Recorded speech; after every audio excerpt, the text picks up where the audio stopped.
Welcome to Criminal AF. For those of you joining the show for the first time, you're about to be introduced to a couple of somewhat funny guys from Connecticut who love to talk about true crime and have some fun doing it. While Criminal AF is best described as a comedic informative true crime podcast, there will be detailed descriptions of murder, rape, torture, and any other crime that would haunt you in your sleep. Criminal AF is made by adults for adults, so there will be adult conversations and there will be vulgar language. Like fuck. You know, the way most adults speak. The intention of Criminal AF is to keep the atmosphere light, fun, and inclusive, but they will not withhold any information, regardless of how brutal, disgusting, or gut-wrenching it may be. Now, it's understandable that Criminal AF is not for everyone, which is okay, but it's asked that you at least give it a listen. If it's not for you, well, thanks for checking it out. See ya. But if it is... Welcome to the debauchery. Merry Christmas! Ho, ho, ho, And a ho. Happy New Year! In this episode, we'll be going over a year in review of major events in the criminal world that occurred in 2023. Over the full year. I'm Dave Jari, I'm Garrett Corder. and this is Criminal as Fuck.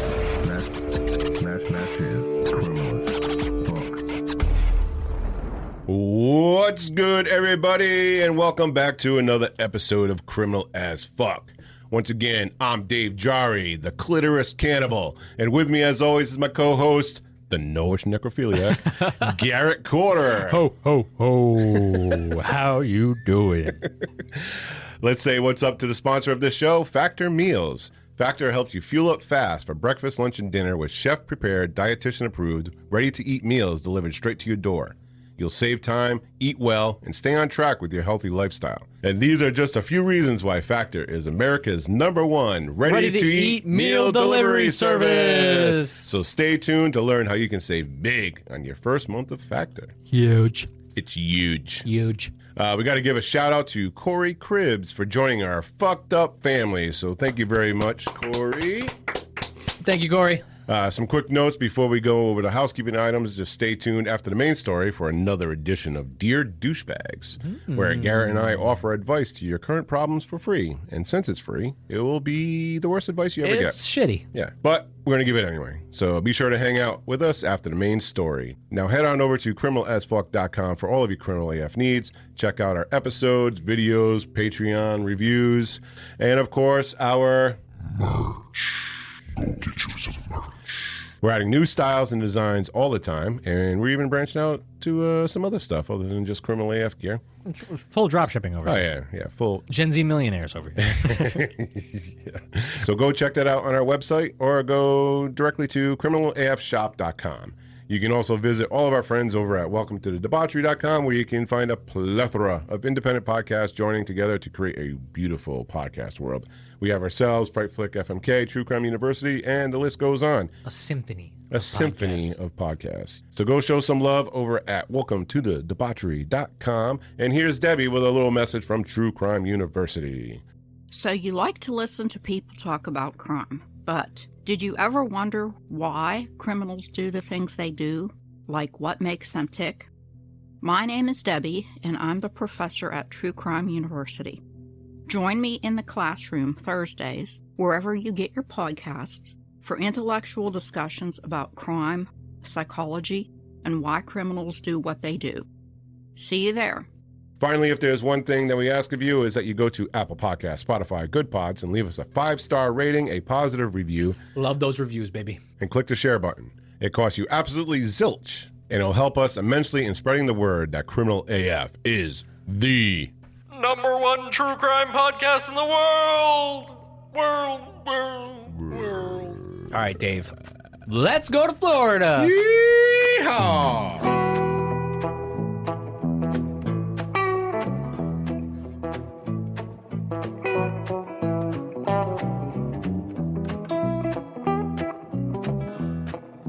Actually, guys, this Florida man I will be reading fresh with you because I haven't read it yet. Ooh. Dave actually sent this to me. So this is Dave's Florida man, and it's actually a Florida girl? It's a Florida family. It's a Florida family. I didn't really read. Oh, so we're all, this is all new shout to out, us. shout out to Heather Carchidi. Heather Carchidi. Her husband Mike and I, we've known each other since I was like 4 years old. Heather I've known since high school, and she actually sent this to me. I glanced at the first few things. I glanced at it too, and I was like, oh, this is perfect for the end of the year. All I saw was what was happening, like the main part of the story, and I was like, all right, I gotta send this to Garrett. All right, breaking news. Argument over Christmas gifts turned deadly as a 14-year-old kills his older sister, deputies say. A Florida woman holding her 11-month-old son in a baby carrier was fatally shot by her 14-year-old brother while trying to defuse an argument over Christmas gifts he was having with a 15-year-old brother who was also armed. A 14-year-old was armed. So, whoa. And a 15-year-old. Whoa, wait, let me read this right.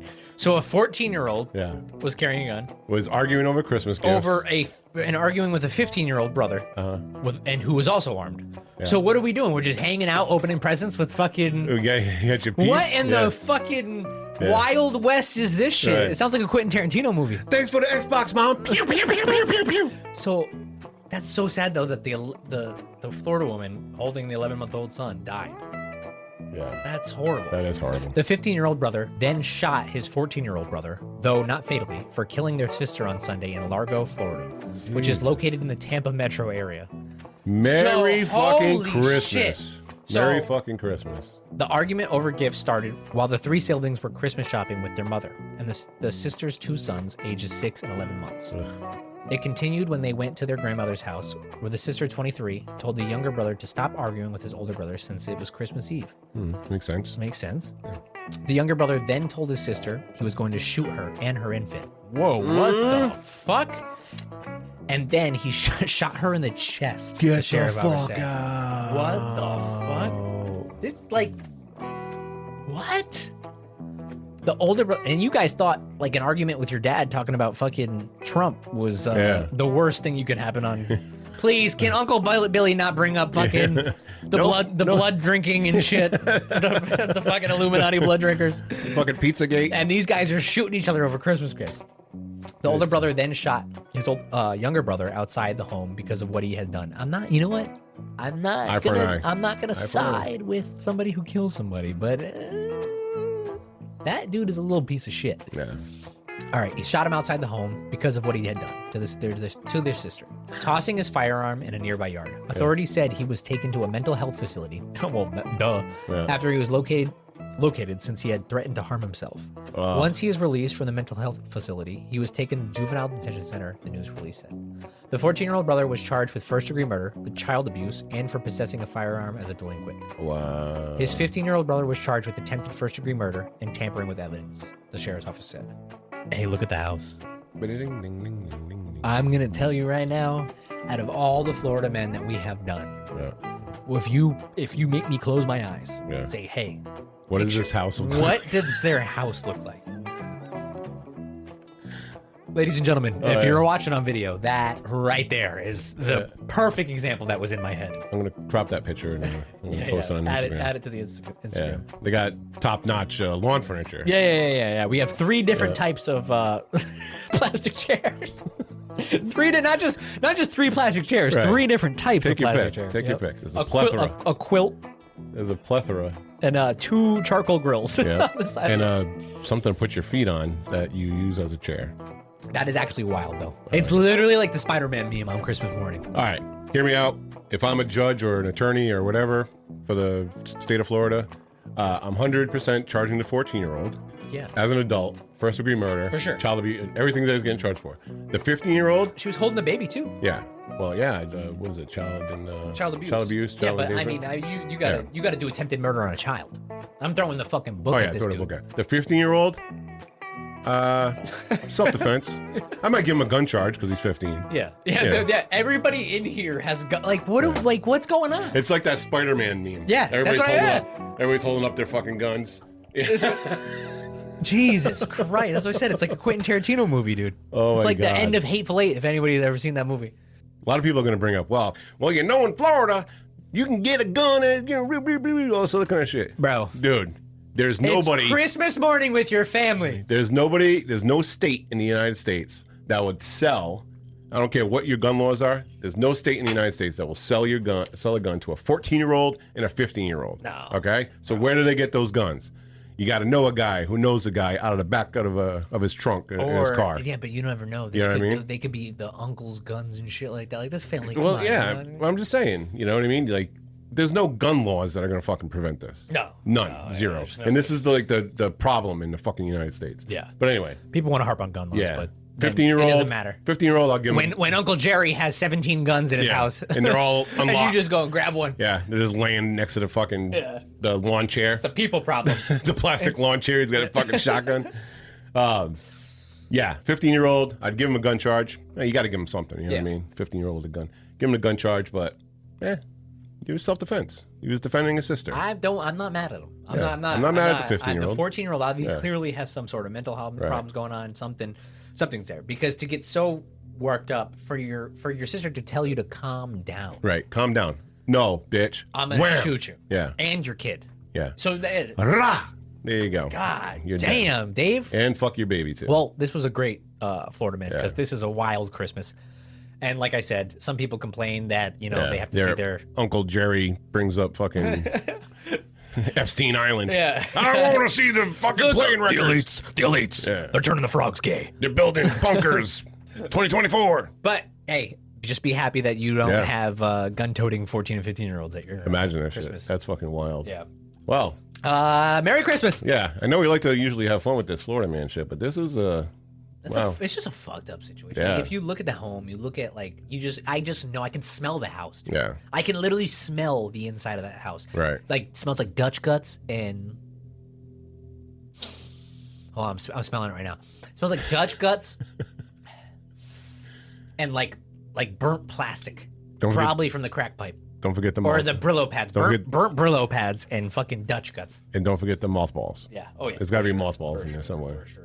And that smelly oil smell. Yeah. You know how like after you cook and you leave the oil out? Yeah. Oh yeah. That oil, like that, you know what I mean? When you walk into a kitchen that's been cooked in and just shit's been left out. Yeah. Wait, you don't save your bacon grease? No, I don't save my bacon grease. You don't save your bacon grease? No, do you know what you do?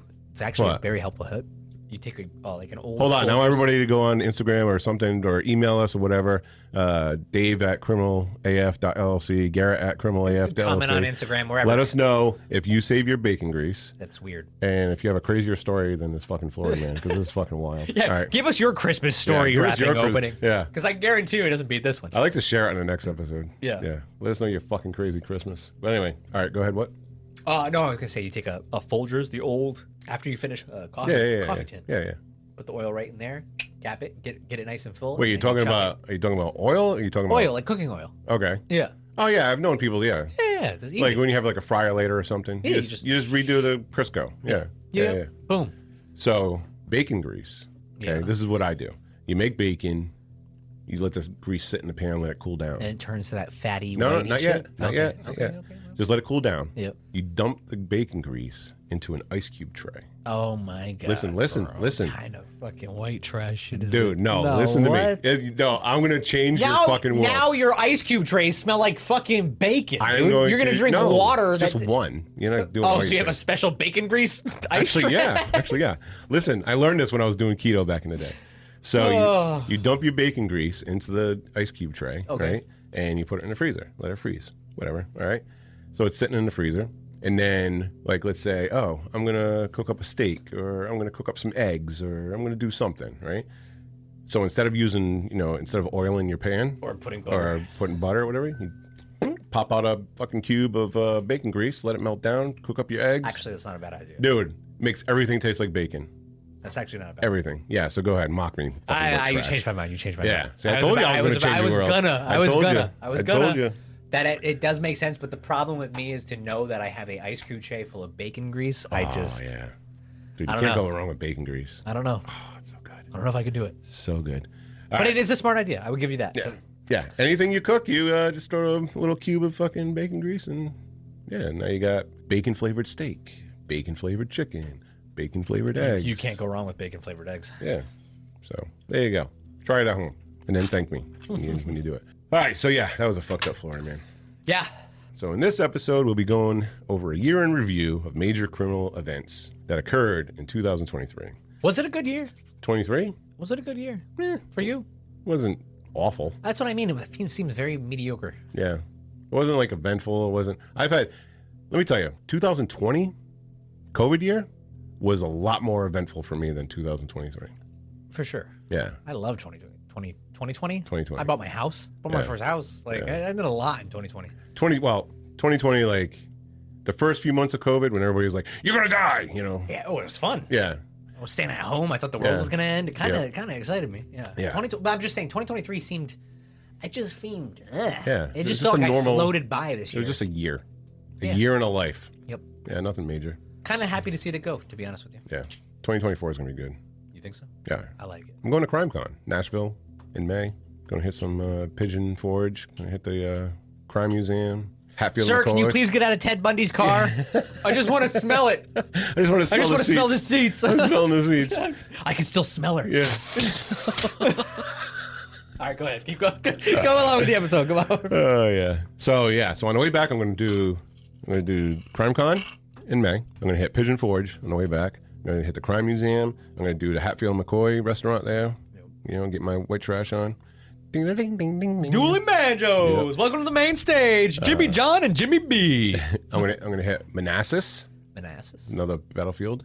Bull Run in Tatum. Bull Run would be amazing to go to. And cap it all off with Gettysburg. Been to Gettysburg before. That was nice. And then head home. So 2024 is gonna be a good year. I can already see it.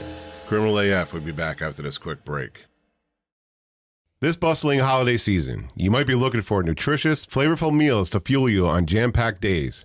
Factor, America's #1 ready-to-eat meal delivery service, can help you eat well for breakfast, lunch, and dinner with chef-prepared, dietitian-approved, ready-to-eat meals delivered straight to your door.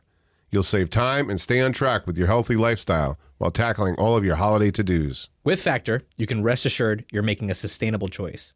They offset 100% of their delivery emissions and source 100% renewable electricity for their production sites and offices. They're green. Green's the new wave, man. All right. Now, Factor isn't just for dinner. Count on extra convenience at any time of day with an assortment of 55-plus add-ons to suit various preferences and tastes. Choose from quick breakfast items, lunch to go, grab-and-go snacks, and ready-to-drink cold-pressed juices, shakes, and smoothies. The other day, I was eating the vegan chili, and I'm not even kidding. I looked at my wife and said, you know what? I could go vegan. And she laughed at me. But I'm telling you, at that moment, that vegan chili was so good. I was like, you know, I could give up meat. I can do this vegan stuff. Yeah. That's how I'm telling you. They made me a believer out of vegetables, and it's not easy for anyone to do that to me. Right. Well, you know, Garrett, and a lot of our listeners know as well, you know, I recently had gastric bypass surgery. Yes. And these Factor meals are perfect for my new lifestyle. The meals are actually large portions. You know, they're 10 to 12 ounces per meal. I actually split them up into two. Yep. So I can actually get 2 meals out of one, and I'm set for the week. Like, I don't have to cook. I don't have to go shopping. I don't have to do anything. I just get my box, divvy it up, and I'm good to go. So if you've had a gastric bypass, or if you're thinking about going vegan like Garrett. And ask them, what's in the cheese fondue? Because I'm telling you, I was blown away. The Chipotle pork chops cheese fondue. I'm telling you guys, go get it. And you can get all of that by going to factormeals.com/criminalaf50 and use code criminalaf50 to get 50% off. That's factormeals.com/criminalaf50 and use code criminalaf50 to get 50% off. Factor, America's #1 ready-to-eat meal delivery service.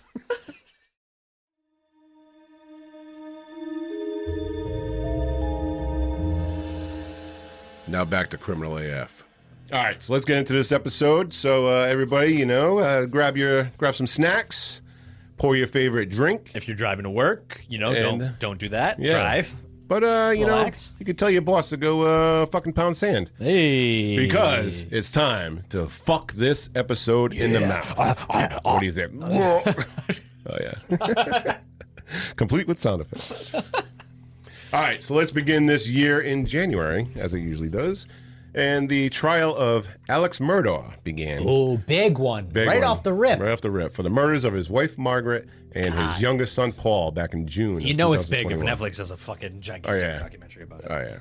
Oh, Oh yeah, they didn't waste any time. They No. were making that documentary. No, yeah, they were during making that trial. Yeah, it was crazy when that came out. Right. A couple of the last big crimes, Yeah. it was a kind of eerie how They were, fast like, there. Netflix came out with Right. documentaries. Yeah, like as the trial's still going on, they're like, well, Episode 1. yeah, the son killed fucking somebody, and then the other fucking son killed somebody, and he killed the fucking housekeeper, and it's like, where's all this fucking shit coming from? Yeah, there's the Netflix like writers are behind the like a curtain. In Ignore behind the curtain. yeah, don't look worry, back don't there. worry. We're trying to make some little side cash.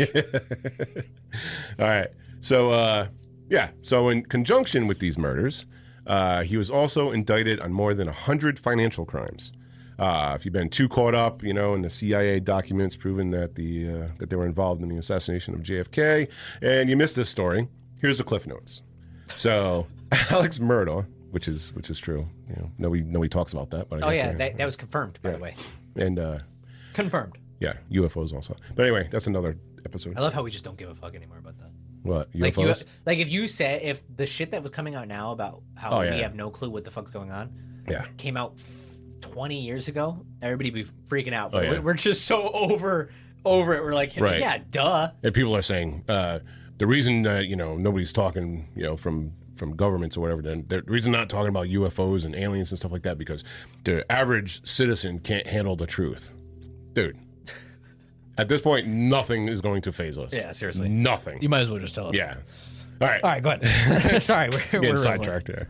So the cliff notes of this story are Alex Murdaugh is a piece of shit. Pretty much. A wealthy piece of shit, but a piece of shit nonetheless. All right, so we'll give you a brief history of the Murdaugh family. So Alex Murdaugh, his father, his grandfather, and his great-grandfather all served as prosecutors in the state of South Carolina. It's even crazier. Right. So there's I don't want to go, I don't want to go there, but let's just say they have a stronghold of this fucking. They're deep rooted in the criminal gang. You know what I mean? Yeah. In the criminal family. They're deep rooted down there in South Carolina, if you know what I'm talking about. So a long list of shady fuckery followed this family from generation to generation, and it really didn't seem like it was going to skip the next crop of Murdaughs, because Alex's oldest son, Buster, has been speculated to have been involved in the 2015 death of Stephen Smith, an openly gay nursing student who Buster was alleged to have an ongoing affair with. Which I think is true. Oh, yeah, 100%. Yeah. It's speculated that Stephen was about to expose Buster for being gay, so Buster either killed him or had him killed. It's one of the two. He was involved. Allegedly, quote unquote. Allegedly. Yeah, so again, this has not been proven, but there is an open investigation into this murder. I believe his body has been exhumed up to this point, and they are saying it is murder, where originally it was believed that he had a problem with his car, like a flat tire or something, and somebody struck him. Yeah. But he was on the other side of the road across from his car, whereas if you got hit by a car, you'd be down the fucking street. Yes, and the way the road was set up too, from my understanding, there was no possible way that the body would have flown that way from the way the car. There was some. What is it? Physics? Yeah. The physics don't line up. The physics don't line up of where his body was. Right. So Alex's youngest son, Paul, was involved in the boating death of Mallory Beach in 2021. Paul, who was underage, was heavily intoxicated when he crashed his family's boat, killing Mallory Beach and injuring others. Paul was not given a sobriety test, was not taken into custody, nor was he even handcuffed or questioned, leading to speculation that Paul was given preferred and special treatment because of who his family was. Bro, you just need to be a fucking prosecutor's son. You can get away with anything. So basically the story with that is, while other people are freaking the fuck out, like, where's Mallory? What happened to Mallory? Nobody could find her, right? They were trying to get a hold of the police. They're calling 911. They're like, help, we just crashed our boat. Paul, on the other hand, do you think he would call 911? No, he called Grandpa. Yep. Hey, granddaddy prosecutor guy. Come and help me out of this. Come and help me. Yeah. And the grandfather came in, told everybody, even the other kids, do not talk to the police. Here's an attorney for all of you. Yep. It was like, oh, wow, he gave us an attorney. Oh, thank you. Because we're all underage and we're drinking. We need an attorney, right? Yep. Yeah. So now the attorney is, do not say a word, da-da-da-da, and he was never charged. Crazy. Yep, just the spirit. Now, he did face civil litigation, obviously because it was his. And it's also said that Buster had given, the older brother, had given Paul his ID. To buy the so he can buy alcohol, and they stopped at a bar and all this other kind of stuff. So he had an illegal ID, and Buster provided also the alcohol for them to drink that night. Fantastic family. Yeah. So Alex Murdaugh has also been implicated in the murder of his longtime housekeeper, Gloria Satterfield, in 2018. Originally ruled an accidental death, where he said that she tripped over the dogs and fell down the stairs. Yep. The case has been reopened, and as of November of this year, Alex Murdaugh has pled guilty to embezzling the insurance money from Gloria's death, which should have gone to her sons. So basically... Wait, right when you think that this family could not get more shady, diabolical, right? They do something like that's the worst of the worst, right there. So apparently apparently Gloria worked for them for decades, probably 20-something years as their housekeeper, okay? As part of her employment, they gave her a life insurance policy, for accidental whatever. So basically what they're saying is that Alex killed Gloria, and instead of making her children, which she thought her children would be the benefactors of her life insurance, it was actually him. Yep. So he collected all that money. I forget what it was, $250,000 or some shit like that. It was under 500. I know. Yeah. It wasn't. Yeah. So he admitted to embezzling the insurance money. As with Stephen, Gloria her body has also been exhumed, and they're saying that she was murdered. So stay tuned for that. Now that we know some of that douchebaggery that has going on in the Murdaugh family, the case we're talking about is the murder of Alex's wife and son. The motive of the murders was believed to have been the cover-up of Alex's embezzlement of millions of dollars that he gained from shady deals and from his own family business. He was feeling the heat of potentially getting caught, so he decided to create a distraction. And what better way to create a distraction than killing your fucking wife and your son? All right, we said he was rich. We never said he was smart. Jesus Christ. So immediately, he was a person of interest, and the nail in the coffin for him was that just minutes prior to their murders, his son Paul was Snapchatting right up until their murder. So, I think they were saying up to the minute. Within a minute, because he killed the son first. He killed Paul first, and the wife came over. What happened? And then he whapped her. Yep. So within a minute of him ending his Snapchat, he was killed. And in this final Snapchat, you could hear Alex Murdaugh's voice in the background. And apparently he was like, I wasn't anywhere near there. I left. Yeah. Yeah, I don't know what happened.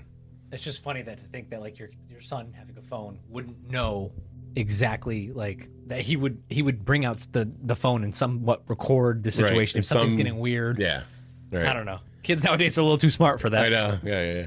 So his voice is on the Snapchat. So again, that we say he's rich, but not a fucking genius. So now when the heat of this murder case was amping up, Alex paid his cousin to kill him.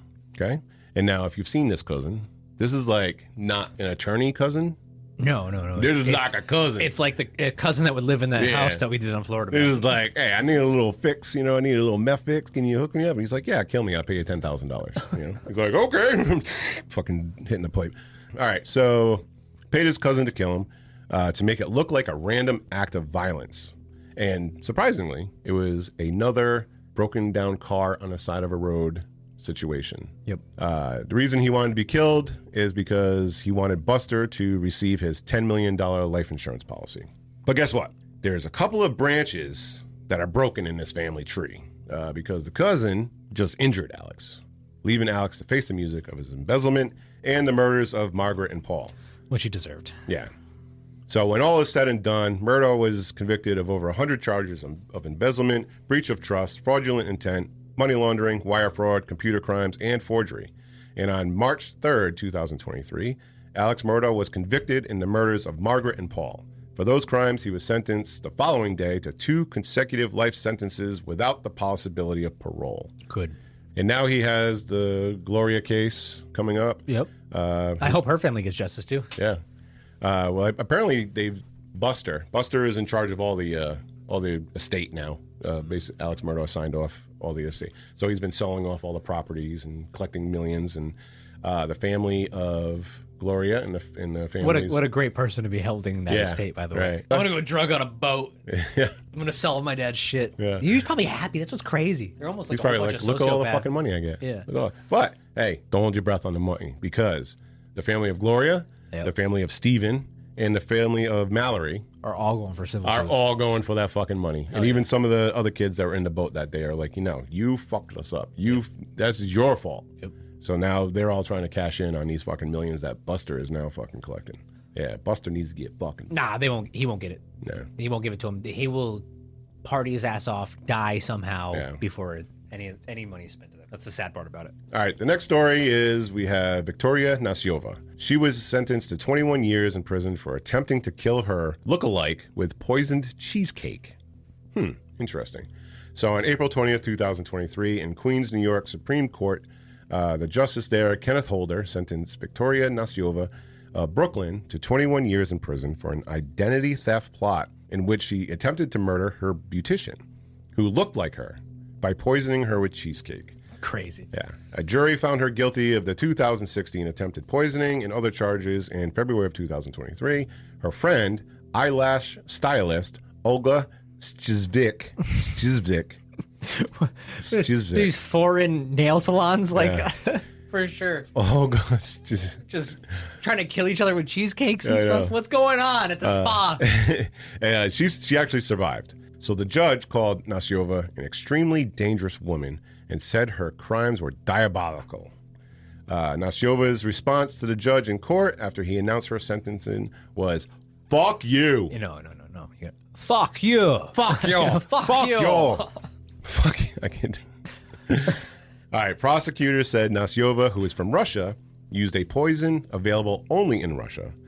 She brought the cheesecake to Sizvik's house for an eyelash touch-up appointment and ate 2 poison-free slices while offering the poison slice to Olga.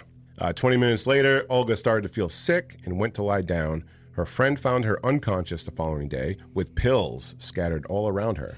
Ooh, a little cover-up. As Nasiova had reportedly tried to make it look like Olga had tried to take her own life. She did not succeed, but she did steal Olga's passport, work permit, jewelry, and $4,000 in cash. Now, Nasiova was convicted of second-degree attempted murder, first-degree attempted assault, second-degree assault, first-degree unlawful imprisonment, and petty larceny. So the question is, why did Victoria want to kill Olga and steal her identity? Well, it's because Victoria is wanted in the 2014 murder of her neighbor back in Russia. She just wanted to go back to the motherland. Yeah. 54-year-old Alla Alexenko. Victoria was seen on traffic cameras transporting Alla's dead body in her car prior to burning and burying her body. Jesus Christ. That's another thing too, is we get a lot of rap in America here for crime. Right. I bet you Russia is wild. It just doesn't get They're out. savage. Yeah. It doesn't get out as Right. much. Like a lot of all the fucked up videos I ever watched online were always in Russia. Yeah, It's Eastern always in European, Eastern Russia. European, Yeah. Russia. They're Yeah, fucking crazy. crazy. It just doesn't make headline news. Right. Like, It's because it's normal out. yeah, it's just like, oh yeah, there's some lady. Crazy Russians. Yeah, crazy Russians. So prior to being arrested for this crime, she seduced and slept with a police officer who helped her escape Russia, which led to her coming to America. The past was catching up to Victoria once Interpol became involved and issued a red notice, which is worldwide. It's like the movie. Yeah. It just so happened that Olga was a near doppelganger to Victoria, which led to her murder attempt and identity theft. So she was like, well, the Interpol's chasing me down. I'm going to murder this chick, steal her identity.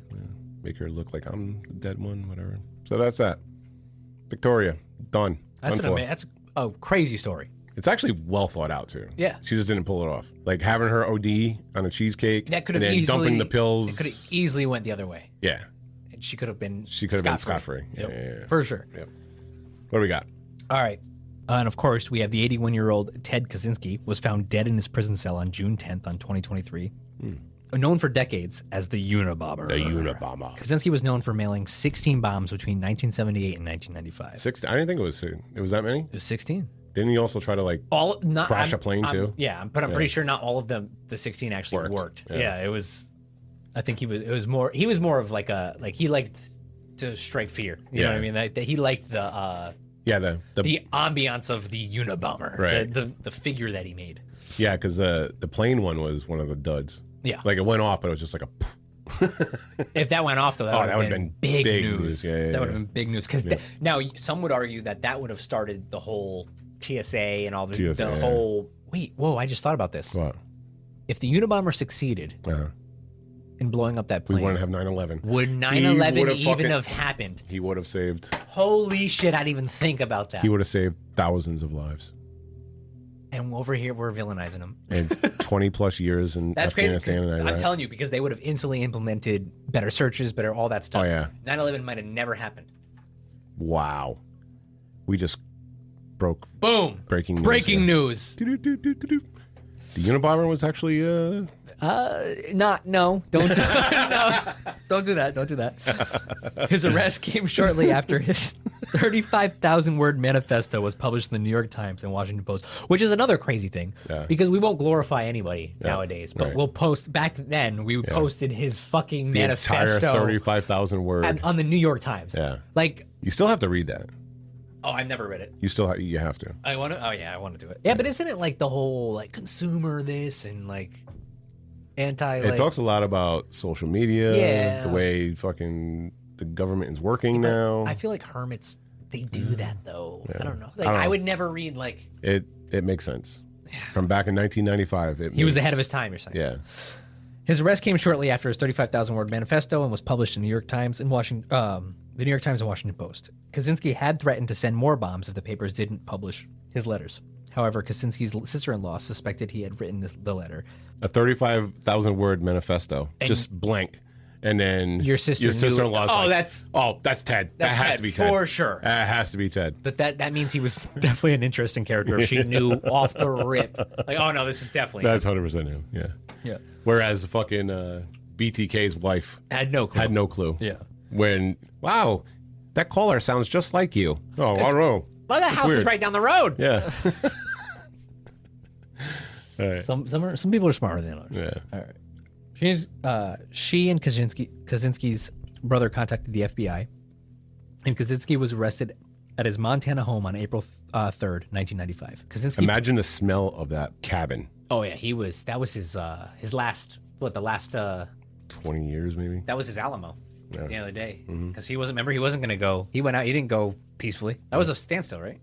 For a little bit, yeah. I think it was a standoff. No, I'm thinking of. Never mind. Sorry, get this out. I was thinking about the Ruby Ridge. Yeah, Ruby Ridge. I was connected those two. That was fucking wild. That was a standoff.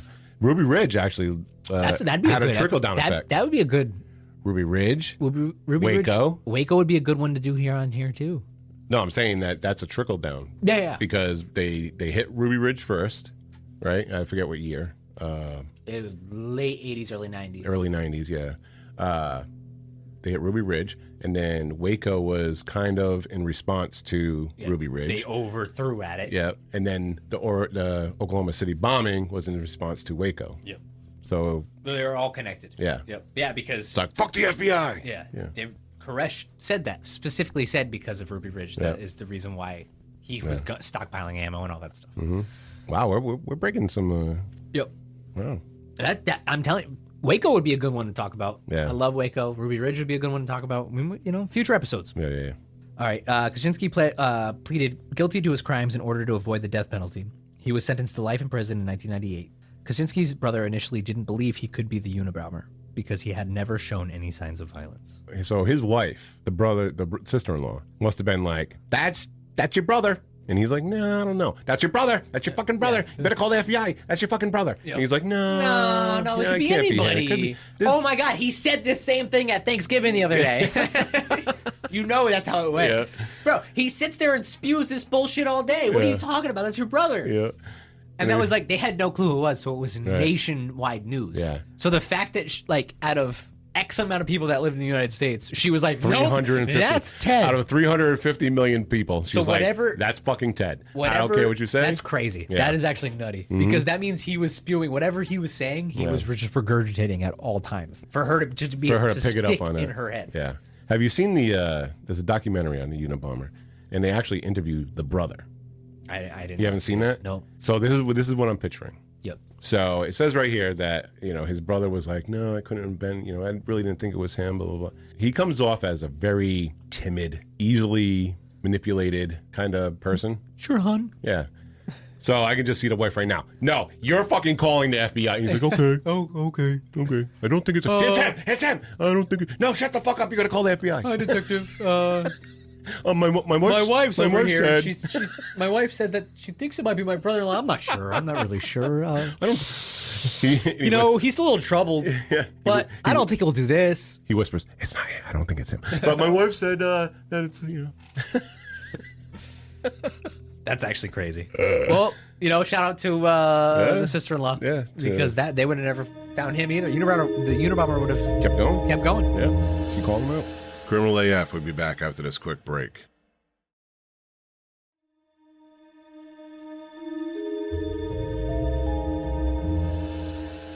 Now back to Criminal AF. All right, next we have a little callback from our previous episode we did on Manson. The three-part Manson episode. Yeah. On July 11th. Which, by the way, according to Spotify Wrapped, Manson was our number one episode. Oh, which one? 1, 2, or 3? The first one. Oh, nice. Yeah. I like Although that. I like 3 the best. I do like 3 personally. the best. I like 3. 3 was fun. They're all fun. Yeah. The 3-parter. All right. On July 11th, 2023, Manson family member Leslie Von Houten was finally released from prison. She was a smoke show back in the day. I know. Remember we were talking about that on the episode. Yeah. She was the best one. Now, granted, damn well she smelt. She didn't shave. She was a hippie dippy. So, if you saw her in person, you'd probably be like, oh, hell no. Yeah. No way. But in pictures, she was definitely the most photogenic out of all of them. I think she was like prom queen before she turned crazy. Yeah. She was like prom queen. And I wonder what that childhood was like. Had to have been messy for her to join the whole. Anyway, she was finally released from prison. Big news. This is big news. That's big. After serving over 50 years of a life sentence. Yeah. Van Houten was one of the members of the Charles Manson cult who murdered Lino and Rosemary LaBianca on August 9th, 1969, only a day after the murders of Sharon Tate's home. Oof. Van Houten, who was 19 at the time, stabbed Rosemary LaBianca more than 12 times. Van Houten was initially sentenced to death in 1971, but the state of California abolished the death penalty a year later. Now 74. Wow. Wow, imagine getting out at 74. After serving 50 years and trying to restart your life at 74. There's no way. I'll just say, leave me in here. At that point, she probably had bridge on Sunday. Yeah. Then she went for crocheting at whatever. You know what I mean? She probably had a whole schedule in there. But 50 years of volleyball at noon. Now, I wonder if she had control of the commissary. I wonder if she was she was probably well known. Do you think she was a pod boss? Oh yeah. Think she was no, I don't think so. I think she was one of those life sentencers where they just they're just doing their time. They don't want to play games Who was the other one? I've been here for 40 years, okay? I can't think of there was another one of the Manson family, one of the women who was actually a pod boss. Yeah, I could see that though. They're I bet you back in the day they probably played the games. But if you've been in there 40 plus years, you don't give a fuck anymore. It's your home. It's kind of like a lion, what do you call them? Lion troop. What do you call them? Pack? A pride. Yeah. It's kind of like a wolf pack. Yeah, well, lion pride, wolf pack. Wolf pack, lion pride. You get to a certain age and then the young buck comes in and takes over. Yeah, go ahead. Whatever. And then you're just going to lay there and eat. Yeah. Just give me some give me some ramen. Slide over those soap shoes and some ramen and we're good. I'll let you do whatever the fuck you want. Give me a fresh pair of shoes every month. Do you know who I am? Yeah. Don't you know who I am? I'm one of the biggest murderers of the 20th century. I stabbed Rosemary LaBianca 12 times. Yeah. Don't fuck I was her. at Sharon Tate's house. All right, motherfucker. No, she wasn't. Oh, she wasn't? No. Scratch that. Now 74. Yeah. Van Houten will spend a year transitioning to life outside of prison at a halfway house. Hear me out. Yeah. She spends a year. She's dead 50 years in prison. Yeah. She has to do a year in a halfway house transitioning to the real world. For sure. She fucking dies. Oh. She doesn't even experience. Imagine. Why did I just feel bad for her? Yeah. I shouldn't. But... Well, I felt bad for her when we did the episode. Yeah. Because, as we discussed in the episode, she stabbed Rosemary LaBianca 12 times. But in the autopsy, there were 12 stab wounds post-mortem. And they were very, like little pokes. They weren't like stabs, they were pokes. And according to the story told by the others, Van Houten had to stab her to be just as complicit as the rest of them. Yeah. You have to do this. You got to do this. You got to do it. So she was like, So, she did it, but did she do it? Kind of. You know what I mean? I don't know. Yeah, That's just that goes back to what we covered in Right. the episode, that you almost feel like these were just young girls that were like taken advantage of and their minds 100%. twisted 100%. 100%. So, Yeah. I mean, she served her time for sure. Yeah. So and it's- if there was ever anybody out of that whole crew that should be pardoned, I think it would be her. You know? They even depicted her. If you ever watch, there's like the Manson Family on Amazon does a great episode on it, documentary on it. Yep. They really do paint Leslie as like just this poor girl who got kind of sucked in the wrong group. Yeah. They do a really like a lot, and even the Manson movie, I forgot it was done on, it's on Amazon too. You can find it. That they also painted her as a very girl who didn't want to be there, didn't want to do that. She just loved Charlie so much. Right. Yeah. So yeah. So Van Houten will spend a year transitioning to life outside of prison in a halfway house. She had originally been eligible for parole in 2020, but California Governor Gavin Newsom blocked her release. During her time in prison, Van Houten earned 2 degrees in counseling and was looking for a job as she started her parole. Wow. So she has Do you know what's crazy? So she has a master's in counseling. In counseling. I guarantee you there was some sort of breakthrough with her going to counseling over being in a cult. For sure. That she realized that I want to do this for the rest. I want to do this to help people. Right. You can almost see it right there. Yeah. Because I mean, her counselors were huge in the documentary and all that stuff. She'd spent a lot of time with them, and she was the first one to break through out of all the other girls, if I'm not mistaken. It took years. There's still, I believe there's still a couple still in jail alive who still have not Broken through. broken from, Yeah. Thought they did anything wrong or still think of Charlie. as this messiah. Yeah. But she was one of the first ones because of how good the counselor was. Dude, he was like 5'4". Dude, that's a sex symbol, baby. Dude, he was like 5'4", fucking little weasel of a fucking dude. It sucks too because And everybody think followed. about it. Think about it. He just recently died, right? She could have got years out. ago, Yep. He just recently died a couple years ago. He could have got out and then she could have rekindled. She could have been the pen pal or like conjugal visits or whatever. At 74. Hey. I wonder if it gets moist. Oh, stop. All right, hear me out with this Oh, real quick. stop. Real quick.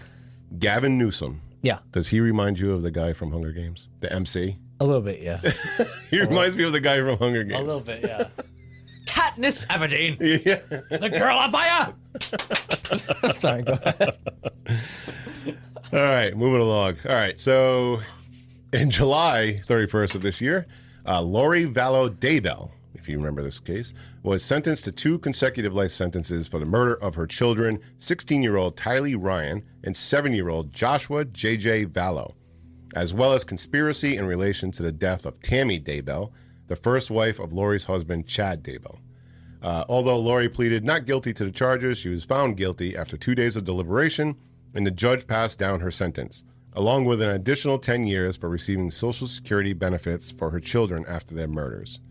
So she killed them and was collecting their fucking life insurance. Wow. The investigation into the murders of Tylee and JJ began in 2019 after family members called law enforcement to conduct a wellness check, as Tylee was last seen on September 8th and JJ was last seen on September 22nd of that year. Their bodies were later discovered buried on the property of Lori's new husband, Chad Daybell. Of course. Yeah. Dude, this story gets wild. We should actually do this because, I mean, we're only doing a little snippet here. Yeah. This story is fucking wild. We're talking Mormon cult, like, Oh, I love it. yeah. You know me. Like, I'm all in for cults. you know, like the doomsday people? Yeah. Yeah. Preppers. It's wild. And it doesn't just go with Lori and her new husband. It goes to her old husband, too, who heard a voice that said, hey, let's move to fucking Idaho, you know? And they packed the family up. Build a doomsday bunker. Just because you heard a voice or whatever. Yeah, it's fucking wild.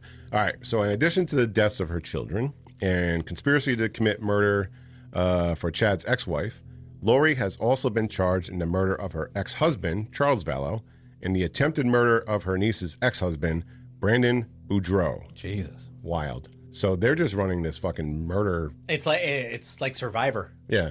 Yeah. It's like you're voted off the island. Yeah, speaking of Hunger Games, I'm going to off you before you off me. Yeah. It's a very I need to survive. savage fucking Right. family. So I'm going to kill my fucking kids, kill my ex-husband, kill your fucking ex-wife, and I'm going to kill my niece's fucking husband too while I'm at it.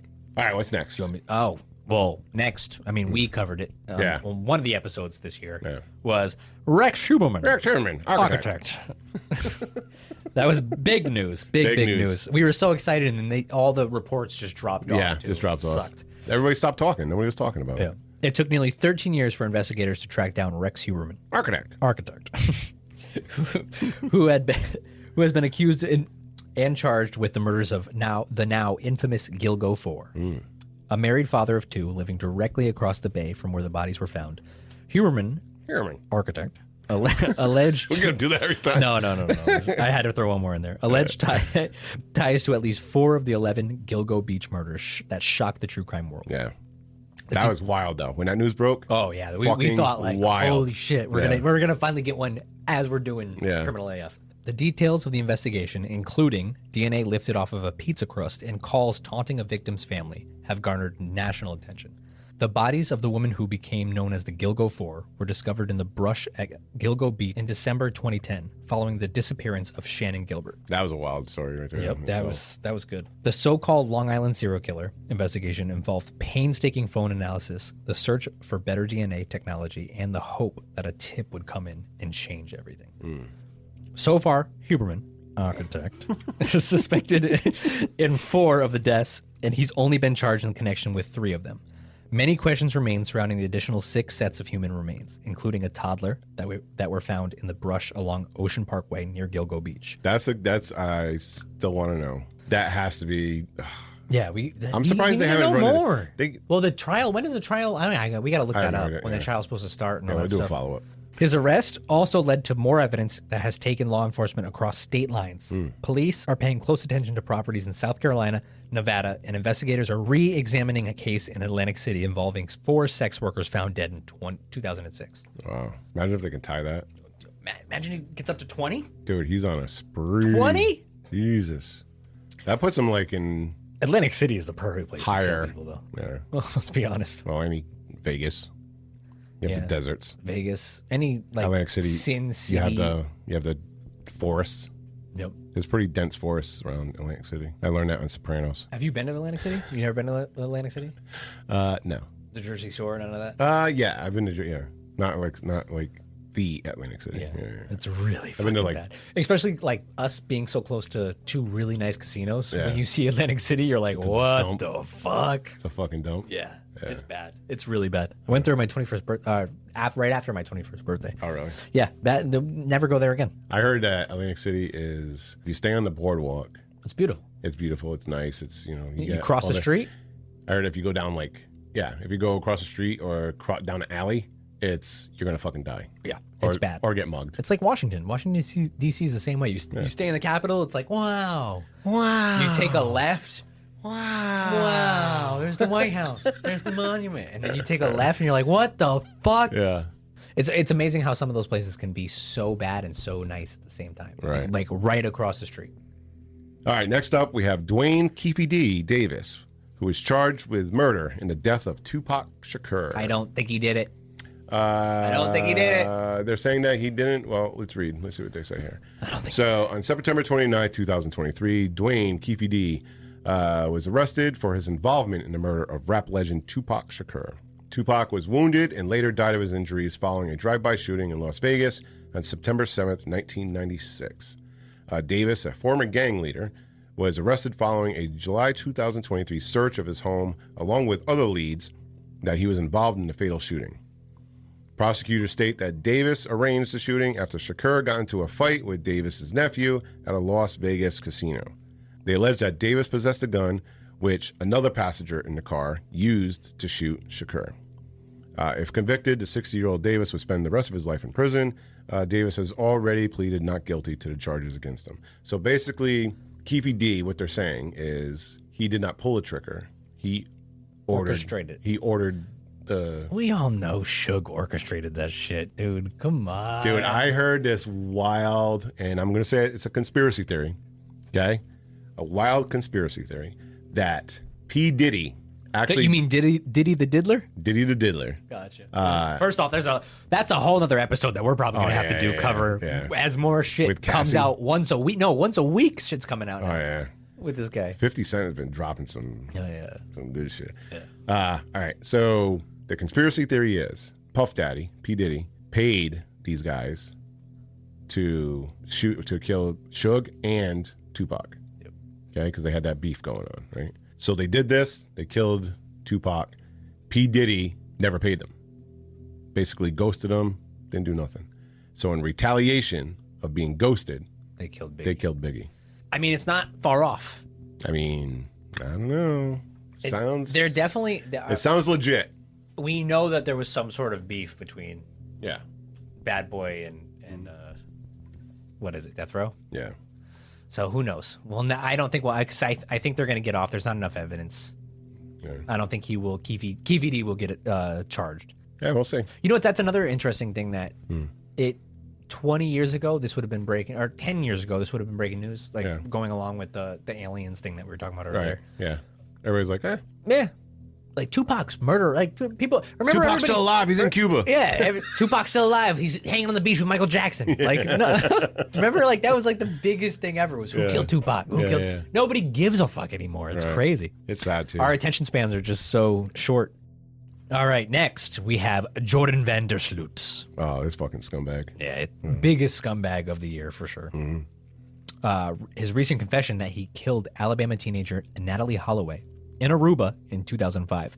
I remember this vividly, the story. Yeah. 2005, I was, let's see, I don't want to age myself here, but 2005. Bro, you're 20 years younger than me. Fuck you. I don't want to age my year. 2005, I was in 8th grade. 2005. 2005, I had 2 kids, a mortgage, 2 car payments. But, so I was 8th grade. I started high school in 2006. That's why I knew that. But 2005. Oh, no. 2005, I was divorced. Yeah. Never mind. Oh. Yeah, we would have been hanging out. Yeah. Hanging out in 8th grade. Hey, come on over here. The divorce get dad. I'll buy you some beer. Yeah. Oh, sweet. You would have been my Packy Connect for my parties. But I clearly, even in being in 8th grade, I remembered this case. It was huge. It was wild, yeah. So shortly after he pleaded guilty in an Alabama federal court to extorting and defrauding Holloway's family, the confession came in early October, authorities said. Going into the room that day, both parties kind of went in with a mutual understanding of why we were there and what we hoped to accomplish, the FBI officials told CNN. Van der Sloot confessed to killing Holloway as a part of a plea agreement in the extortion and fraud case. That seems kind of fucked up, though, to me. It's almost like he's trying to get out of getting in trouble, so he might, like, you know what I'm saying? That's not like good justice. That's like almost. Oh, no, it benefits him in some way. Yeah, that's kind of fucked up. Yeah. You don't get closure there as a family. Yeah. And it's just my opinion. I don't know. Right. As part of a plea agreement in the extortion and fraud case. During his proffer, the Dutch national detailed how he killed Holloway, who was 18 at the time, on the beach in Aruba after she rejected his sexual advances. What a pussy. Jeez. Eventually bludgeoning her with a cinder block and putting her body into the ocean. Court documents show. In a proffer, a defendant offers information that a person knows about a crime, often as part of a plea deal. That's what I'm saying. All these a lot of cold cases were solved this year or have leads found, right? And nobody cares. It's kind of sad. Well, that's why we're doing this year in review. Yeah. So we can shout them out on Criminal AF here. We care. We care about the cold cases. In the weeks before the plea agreement finally came together, the FBI was also in contact with Holloway's mother, Beth, who had remained a fierce advocate for her daughter in the nearly 20 years since she went missing. The Holloway family's attorney told CNN. Dude, that's a given. A fierce. If your kid disappeared and you have no idea where they are, you'll never stop. Are you gonna give up? No, never. No. You see it countlessly. Casey Anthony. No, I'm just kidding. Casey. Oh, what the fuck? That was a joke. Did you hear that she said that she's ready for another kid? I know. Did you read that shit? Piece of shit. Fuck you. Piece of shit. She should have. I'm sorry. You should give her a hysterectomy. Van der Sloot was brought to the U.S. from Peru in June to face charges of extorting and defrauding Holloway's family as part of a plot to sell the family false information on where Holloway's remains were located. Yeah, there was some crazy shit like leading up to this. Like his attorneys and her attorneys, they at some point a few years ago, I don't know if it's going to cover this in the story, but a few years ago, they actually met together. And he's like, "Oh, do you want to know where she is? I'll tell you where she is." And she's like, "Okay, but I need like $20,000 or some shit like that." And she paid the $20,000, and he fucking ghosted her. Jesus Christ. Yeah. That's extortion. That's the biggest fucking extortion. Yeah. So he murdered another lady too during this time. I didn't know that. Yeah. He's actually well, when they said that they flew him in from Peru, he murdered same circumstance, married a girl in Peru. Jesus Christ. In a fucking hotel room. So he was serving in Peru. Yeah. But Peruvian jails? Yeah, I'd rather go to American jail too. Right. This is what he's getting out of it. Yeah. Because now they flew him to the United States and like, all right, now we're going to hold you. We're going to extradite you to Right. the United States. But, that's kind of... I'd rather let him rot in the fucking Peruvian jail. Right. But here's the fucking thing, and this is the kicker. His Peruvian sentence and his American sentence are going to run concurrent. Yeah, but he should spend the rest of his life. I mean, he'll spend... You think he's going to get out? Can finish reading the story. Oh. The Dutchman is serving a 28-year prison sentence in Peru after being convicted of a murder in 2010. The death of a Peruvian woman, Stephanie Flores. The 20-year sentence he received in the U.S. on the extortion charges after the plea agreement will be served at the same time as his sentence in Peru. Whether Vandersloot could face additional charges is not entirely clear. The statute of limitation for the murder in Aruba, 12 years has passed, but the Aruba prosecutor's office says that the case remains open and this month asked the U.S. Department of Justice for documents pertaining to the investigation. Aruban authorities will review and analyze the documents before deciding on the procedural steps. Yeah, so he got 28 years for the murder in Peru. He's getting he got a 20-year plea agreement. Oh, I'm sorry. I misunderstood what you were saying. Yeah. So the time served up to this point will run concurrent with what he's going to get in America. Right. Bull. So it's not. Shit. It's not. It's not another 20 years. Right. It's concurrent. Oh, fuck that. So he's only serving 28 years.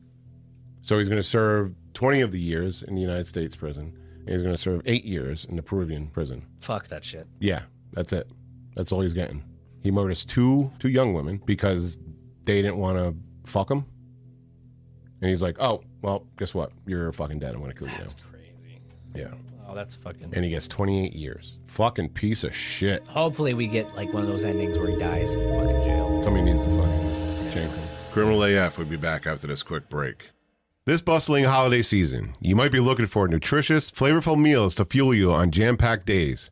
Factor, America's #1 ready-to-eat meal delivery service, can help you eat well for breakfast, lunch, and dinner with chef-prepared, dietitian-approved, ready-to-eat meals delivered straight to your door. You'll save time and stay on track with your healthy lifestyle while tackling all of your holiday to-dos. With Factor, you can rest assured you're making a sustainable choice. They offset 100% of their delivery emissions and source 100% renewable electricity for their production sites and offices. They're green. Green's the new wave, man. All right. Now, Factor isn't just for dinner. Count on extra convenience at any time of day with an assortment of 55-plus add-ons to suit various preferences and tastes. Choose from quick breakfast items, lunch to go, grab-and-go snacks, and ready-to-drink cold-pressed juices, shakes, and smoothies. The other day, I was eating the vegan chili, and I'm not even kidding. I looked at my wife and said, you know what? I could go vegan. And she laughed at me. But I'm telling you, at that moment, that vegan chili was so good. I was like, you know, I could give up meat. I can do this vegan stuff. Yeah. That's how I'm telling you. They made me a believer out of vegetables, and it's not easy for anyone to do that to me. Right. Well, you know, Garrett, and a lot of our listeners know as well, you know, I recently had gastric bypass surgery. Yes. And these Factor meals are perfect for my new lifestyle. The meals are actually large portions. You know, they're 10 to 12 ounces per meal. I actually split them up into two. Yep. So I can actually get 2 meals out of one, and I'm set for the week. Like, I don't have to cook. I don't have to go shopping. I don't have to do anything. I just get my box, divvy it up, and I'm good to go. So if you've had a gastric bypass, or if you're thinking about going vegan like Garrett. And ask them, what's in the cheese fondue? Because I'm telling you, I was blown away. The Chipotle, pork chops, cheese fondue. I'm telling you guys, go get it. And you can get all of that by going to factormeals.com/criminalaf50 and use code criminalaf50 to get 50% off. That's factormeals.com/criminalaf50 and use code criminalaf50 to get 50% off. Factor, America's #1 ready-to-eat meal delivery service. With the amount of graphic research I do for this show on my phone, tablet, and computer, if someone didn't know me, they'd think I was an active serial killer or someone really into death and murder. I mean, which I kind of am. But still, I don't want those who have no business seeing my online activity to gain access or to get hacked. That's why I use NordVPN.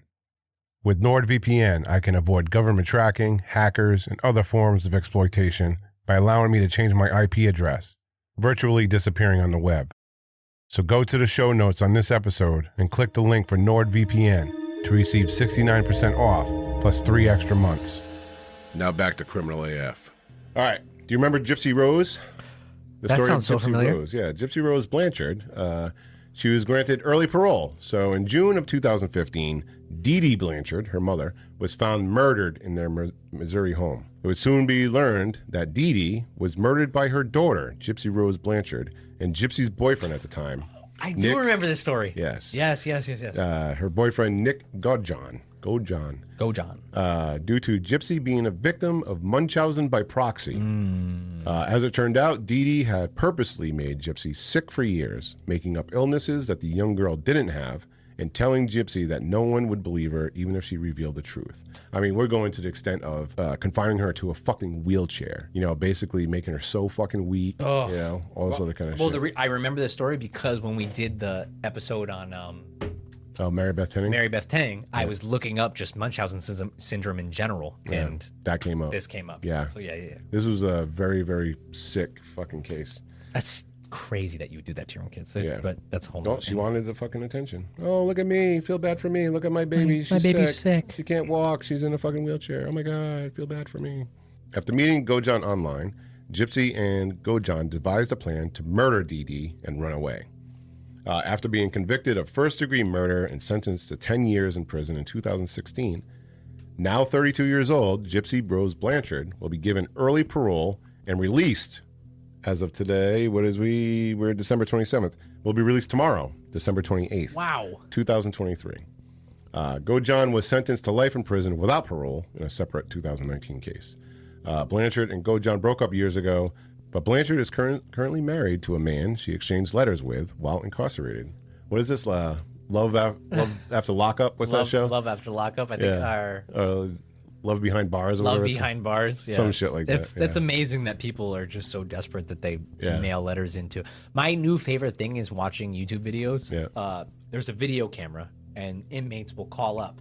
Oh, it's like a dating profile. Yeah. Yo, my name's B. Babbitt. Yeah. Baby, I just, I'm trying to have somebody to talk to. I love you. Love you. You all look good. You sexy. All right. Well, I like long walks on the beach. I and like your candlelit tits. dinners and your titties.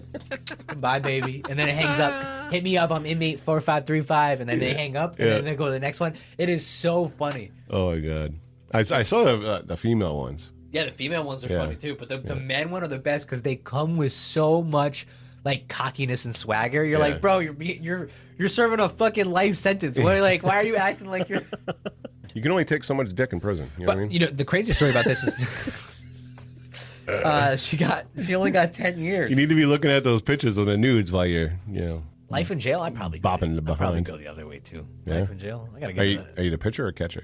I'm a switch. You'd be a catcher. I'd be switching. Nah, I can't. I couldn't just be a catcher.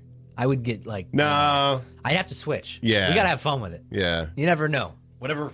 Yeah. Even funky mood I'm in that night. Even though you have a smaller stature. Yeah. I think your gift of gab can get you out of a lot of situations. Yeah, I'll talk my way out of that. Yeah. Yeah.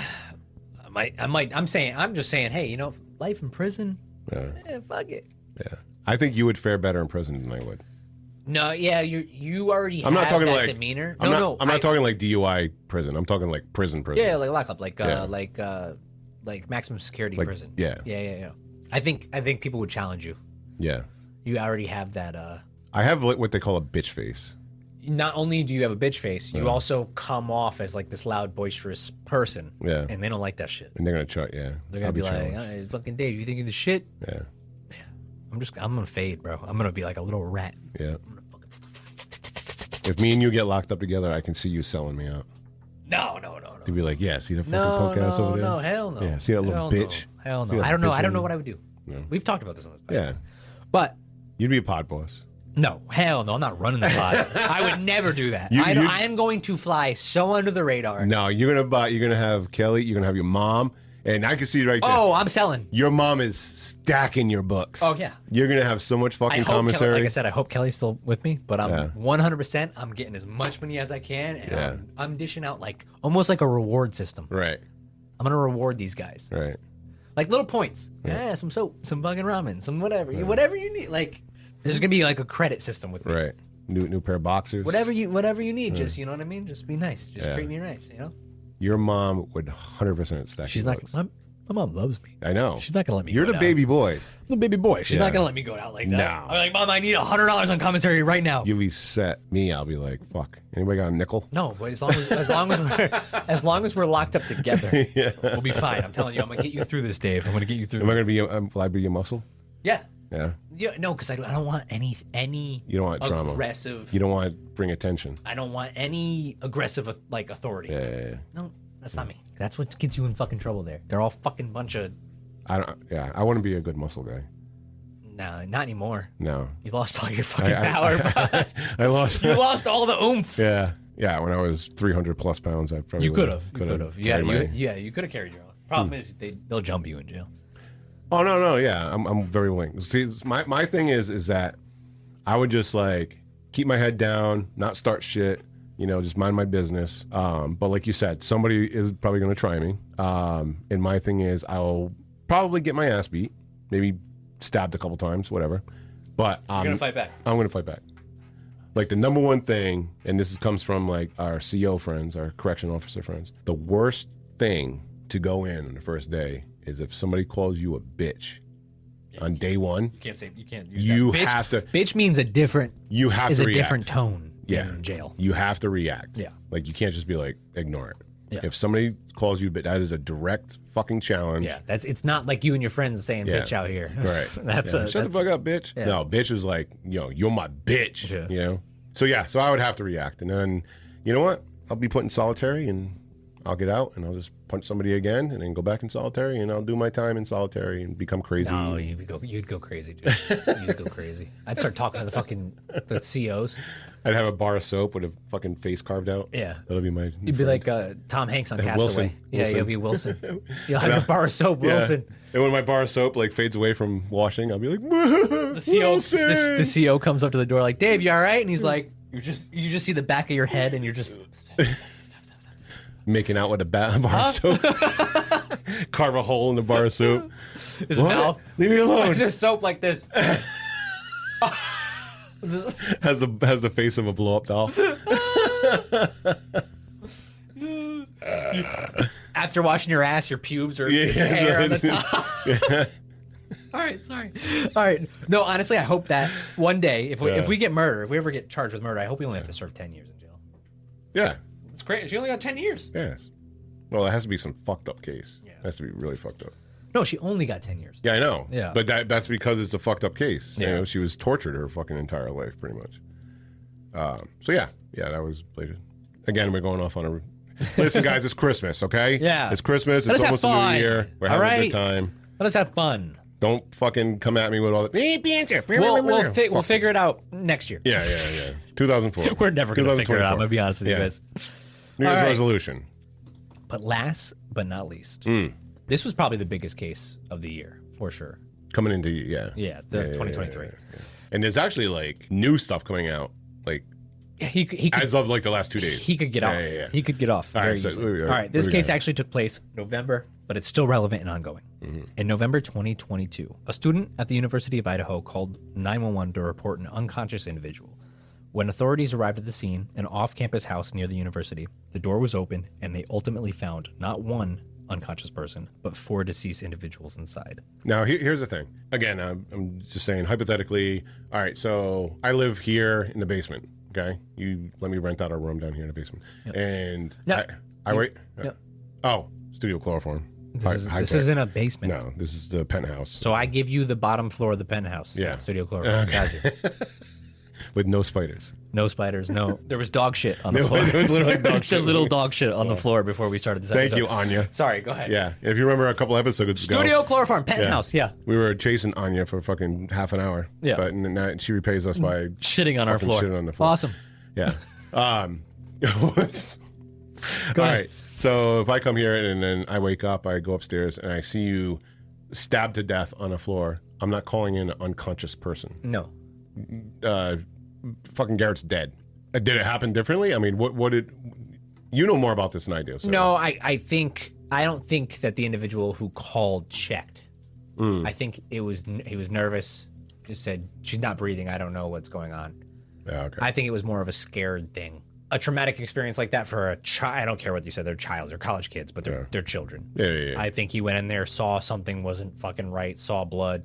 He just was like, she's not breathing. She's unconscious or whatever. And he didn't hang out in the room, check vitals, look at the fucking exit wound, the stab wounds. You know what I mean? I think he was just like, oh shit, and just ran out. Right. So I don't blame him for that entry. But you're right. I get where you're going, because me like now, I would have been like, yo, you good? You good? Yeah. You good? Like, what the fuck is wrong? Teabagged him. Something. Maybe put my nuts on your forehead. You're something. Yeah. Like, for sure.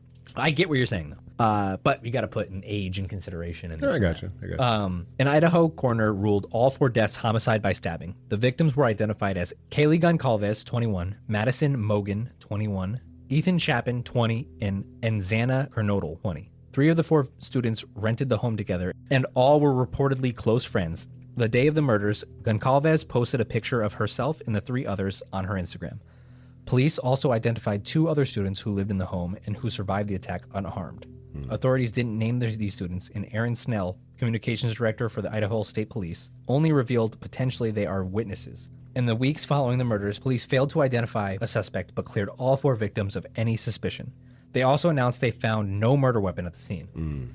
TikTok, which was where all of this was, TikTok sworn the case soon after the news of the murders went public, and the theories began cropping up rapidly. Bro, and that's so those true. Stories were wild. For like 3 weeks, they're like, oh, Santa came down early. Yeah. Like, it was wild, the crazy stories. Yep. Theories began cropping up rapidly. Some online sleuths cast suspicion on the 2 roommates who survived the attack, while others blamed a local food truck driver who spoke to the victims the night of their murder. Police have ruled out all these individuals. These speculation reportedly resulted in harassment, defamation, and doxing. And one professor even filed a lawsuit after a TikTok user alleged she planned the murders on December 30th, 2022. Police arrested 28-year-old Brian Koberger, a PhD candidate studying criminology at nearby Washington State University. Koberger had reportedly been following the quadruple homicide in the news and was shocked to be arrested. How dare you arrest me? How dare you? Koberger, I'm a criminology major. I know. I have working on a PhD. The smartest PhD. No. Koberger became a suspect after authorities matched DNA collected from the crime scene with genetic information one of his family members submitted to its genealogy website. Isn't that crazy now? Like, you can pretty much track. Oh, we're going to get to the point as more people do 21andMe and all, Yeah, because you're voluntarily giving up your DNA. Yeah. That you won't get away with. There's not going to be crime. No. They're going to have somebody's great-great-great-grandfather, whatever, by the time. In 100 years, it's going to be everywhere. It's going to be an actual database. Though Koberger is reportedly the sole suspect in the case, he has not been convicted of any wrongdoing. Yeah. And that's where it gets iffy, because just like you said, the recent information is he actually has a pretty good case to get off. Right. And they have no other leads. Well, they actually, from what I was reading in this happened fairly recently. Before they denied an appeal to have the sheath, the knife sheath that they found, which is the DNA that matches him to the crime scene. Correct. They had an appeal to have that removed from evidence because apparently, I don't know exact details, but it was collected improperly. That's so crazy. Okay. The only thing that's connecting him on some shit like that, the only thing that's connecting him. Okay, so they denied the appeal to have that withdrawn from evidence. What is it? The circuit, the next one up, the appeals. What's higher than the appeals court? The appellate court. Circuit. I forget. Anyway, the next one up basically said, yes, we'll hear your appeal. So they appealed. They denied it. They appealed the appeal, and now they're granting it. So now they're going to hear testimony on whether or not the sheath, the only thing connecting him to this fucking house. Well, they also have the GPS phone. It was turned off during the motor, or it was turned off during the murder. Okay, there's a little bit more. That's circumstantial. Yeah, but the one thing specifically putting him inside that house could be taken away, could be dismissed. That's so crazy. It's kind of fucked up. Which now everything in this case will be 100% circumstantial. That's crazy. If he gets off, that's nuts. Yeah, I don't know if he'll get off. He'll. They're gonna have a hard. We haven't seen all the evidence either. That they have. No. So, but apparently this knife. The knife sheath, was the easy. Yeah. It's like, all right, he was there. Yeah. This is his. Or maybe not that he was there, but this is his. Yeah. It has his DNA on it. This belonged to him. This was the sheet that held the murder weapon. Right. Yep. Yeah. And that could all go away. Fucking wild. What's going on in fucking Idaho anyway? Like, we have this case. We had the Lori Vallow case where she killed her fucking kids that we just talked about. Yep. That was Idaho. I'm going to be covering the Scream Killers case for our Patreon episode of YouTube and Chill about the murder of Cassie Jo Stoddard. Yep. Fucking Idaho is wildin', bro. Wild. That Midwest town feel, you know what I mean?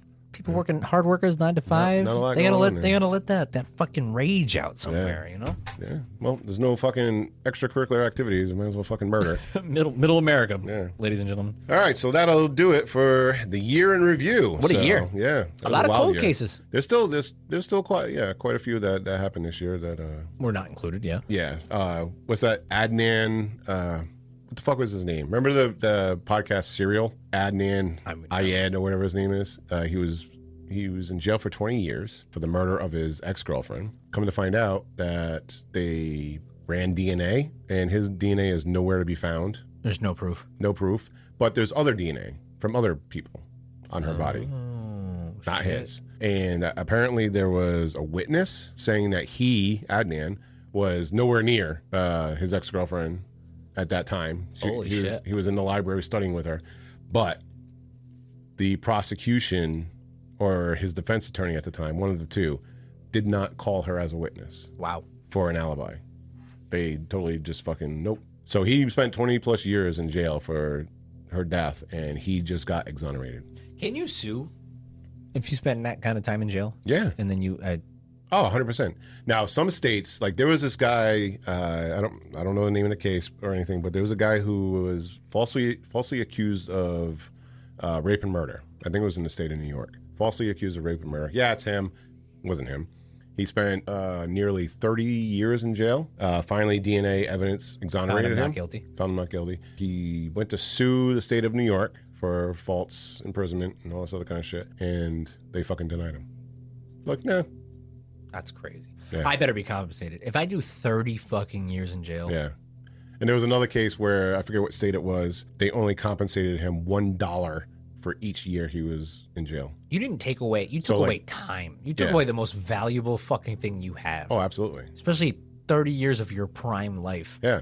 Like my fucking second marriage. Like I wasted 15, that was a prison sentence. I wasted 15 years of my fucking life. No, I'm just kidding. Just kidding.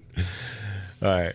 So that'll do it for the year in review. But as promised, as we discussed in the beginning of the show, it's time for another edition of Dear Douchebags. Ooh, we harmonized. That sounded good. Yeah. Do it again. Dear Douchebags. Oh, that was a little off. We'll work on it. 3, 2, 1, go. Dear Douchebags. All right. Hey, fuckos. I love your show so much. Thank you. It brings me, yes, thank you very much. It brings me so much gruesome enjoyment throughout my day. Good. That's our intention. So I need you to tell me if I am overreacting to something that my dad did. Ooh, okay. Oh, wait, this could All get right. weird. Let's buckle in. Let's buckle in. Here. Okay. All right. Put our thinking caps on here. My friends and family seem to be split 50-50 on this situation. I have been helping my dad clean out my cousin's house, as this cousin just recently moved into a nursing home. Okay. Okay. I live 2 states away and have been driving in once a week for the last 2 months to help my father clean out the home and get the house sold. Ooh, 2 states away, once a week. I get tired of that pretty quick. What, 3-4 hours? Yeah. Depending on the Depending state. on the state. Yeah. If it's like Texas and fucking Oklahoma. You know? Yeah, 4 or 5, 4, 6, whatever. Yeah, I'm driving from Texas to fucking California But through Arizona. great daughter. She's cleaning it. She's helping her. Yeah, helping her yeah, dad yeah. get through a difficult time. That's good. All right. So my father is almost 80 and is having a hard time with this situation. I have dropped everything to help him and have never let on that this was really causing some hardship. I've been missing work, miles on the car, constant phone calls with relatives, lawyers, etc. But that's what you do for your parents, right? Sure. Yeah, I would do the same absolutely. thing. Yep. 100%. While cleaning, we found a beautiful clock that upon investigation realized that it was actually an urn that contained the ashes of my cousin's late husband. Now, my cousin's late husband What the fuck? was an absolute twat. Okay. No one misses him, not even my cousin in the nursing home. Jesus Christ. All right. She moved on fast. Yeah. So my dad wanted to just flush his ashes down the toilet, Jesus Christ. but I flat out refused. Okay. That was nice of you. Even though we couldn't stand the guy, that doesn't mean I'm going to desecrate his ashes. Fair enough. Yeah, I respect that. I just feel that it is incredibly disrespectful. I decided to spread his ashes in the flower bed, as that was one of his favorite places in the yard. But it was exceptionally windy that day, and I'm not about to breathe corpse dust, so I told my father to Jesus Christ. put his ashes in another room so he didn't have to look at them, Oh, no, you flushed them down the and toilet. that I would come back in a week and spread his ashes the next time I come. Yeah. All right. So I proceeded to pack a few more of my cousin's belongings into my car and then made the long drive home. When I got home, I started unloading my car, and tucked underneath a bunch of clothing was a bag of ashes. That's even worse than flushing them I down the know. toilet. My father had waited for me to have my back turned, and he went out to my car and hid the ashes. I am absolutely furious. All right. I get why you're mad, but your dad is a fucking straight up comedian. He literally gave you a ghost to bring back to your house. Right, yeah. Sorry, I'm sorry. No, it is fucked up. It's fucked up. It is fucked up. But that is funny. It you is gotta funny also. like Yeah. appreciate the root of it. Right. That's some fucking comedy right there. Yeah. Not for nothing. That would probably be something I would do. Yeah, but it's depending on the person that you're doing it to. Your Yeah. sons would probably be like, "Yo, Dad, what the fuck?" Yeah. But like some people would be like, "Yo, what the fuck?" Yeah. All right. So my dad, so she's absolutely furious, granted. All right. So my dad, And you, by the way, I don't mean to downplay. You deserve to be mad about that. right. If that's your feelings, you are deserve justified. 100%. Yeah, you're justified to feel that way. My dad tried passing it off as a joke, but it wasn't a joke. It's just something he wouldn't wait a week for me to take care of. Understandable. My husband doesn't want the ashes in the house. I don't fucking blame him. Your dad gave you a ghost. That's so funny. Yeah. Holy shit. So now my cousin's husband's ashes are in my shed until I can figure out what I want to do. I pray to God that my ashes aren't passed around and I end up in a fucking garden shed. Dude, this poor guy in his afterlife is just like, what the fuck is going on down there? Well, I mean, she also said that he's a twat, so True. fuck him. Whatever. True. You kind of have to one of the two. reap what you sow, but at least she didn't flush you down the toilet. Right. Oh, and even worse, he didn't even give me the clock. Oh, So he kept the clock he and kept took the the clock ashes and out. took the ashes out. Oh, that's fucked up. And put it in her car. I thought he put the clock in there. Oh. Oh, no. I think that would have lessened the blow a little bit. Yeah. Yeah, here's the clock. It's a nice clock. Yeah. Yeah. But it still has the cousin's ghost in it. I wouldn't want the clock. No, I wouldn't keep the clock. No. I wouldn't, even if I took the ashes out, I still wouldn't keep that clock. I don't even believe in ghosts, you know that. Yeah. Still, it's something eerie about that. It's bad juju. Well, you know how I like fire, right? Yeah. I like burning shit. Yeah. I would 100% burn. You just double ash the ashes? Double ash the ashes. Okay. And then spread the ashes in the garden at a later time. And It's already burnt. It's by your house, though. No, at the other house, in the garden. Oh, yeah. I would have, even if it was windy, I would have just went like this. Just stand downwind. Yeah. Yeah. All right, go ahead. Keep going. All right. Yeah, I would have burned the clock and the ashes. And then dug out the ashes out of the fire pit and put them in the fucking flower pit. That's what I would have done. But that's just me. All right. Now, it's important to note that my father has always been shady as fuck. Whoa. Ooh. Okay. I grew up watching him behave this way on a regular basis. And many times, his behavior would affect the whole family. All right, so he's the problematic. So is he like trying to be funny, or is it like one of those things where he does something and people get mad at him and he's like, "Well, it was only a joke. I was only joking. It was a joke." Yeah. Is it like that? Yeah. I think it's like that. That guy, that type of guy is not Yeah. good to be around either. Yeah. So I get where she's coming from. You stole my $5,000. What? It was just a joke. It's a joke. Come on, lighten up. It was a joke. Dad, you used to belittle me as a kid. It was I'm fucking fucking joking. joking around with you. My Yeah. self-esteem is horrible now. I'm fucking joking. Relax. Dad, you fucked my wife. I was kidding. Come on. What? You can't take a joke anymore? What? What happened with you? Lighten up. All right. So yeah. So She's your ex-wife now. Sorry, go ahead. Go ahead. All right. So so this behavior on a regular basis has been affecting the whole family. But I had chosen to forgive him because at the end of the day, he's still my father. That's true. He is your father. You only get one father, and for most people. But when he pulled this stunt with the ashes, it finally, after 50 years, dawned on me that he will never, ever have respect for me, regardless of how much I help him. Wow. I do know people like this.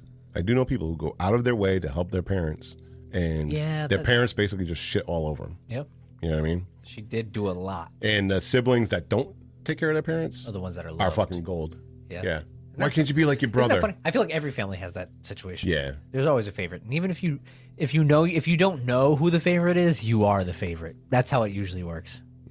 Well, I know I was the favorite. Anyway. All right. Regardless of how much she helps, he will never have respect for her. I have gone no contact with him. And as far as I'm concerned, I will never talk to him again. Whoa. Some family members think I'm right to feel this way, while others feel I am totally blowing this way out of proportion. So, do you, dear douchebags, think I am overreacting? Thanks so much for reading this. Sincerely, Kickin' Ash. That way, she's a comedian too. No, I wrote that. Oh. She didn't leave a name. Okay.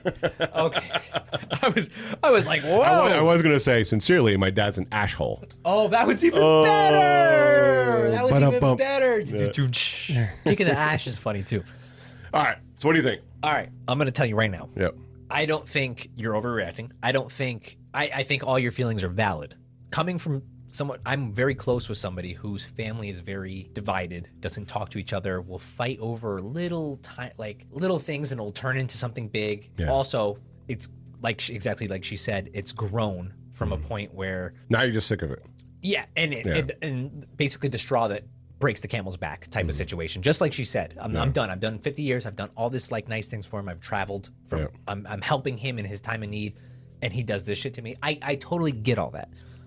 But your dad's like I was saying, your dad is 81, she said? 80.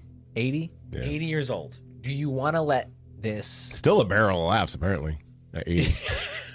He's got some fucking humor in there. You might be mad, but he's funny. Yeah.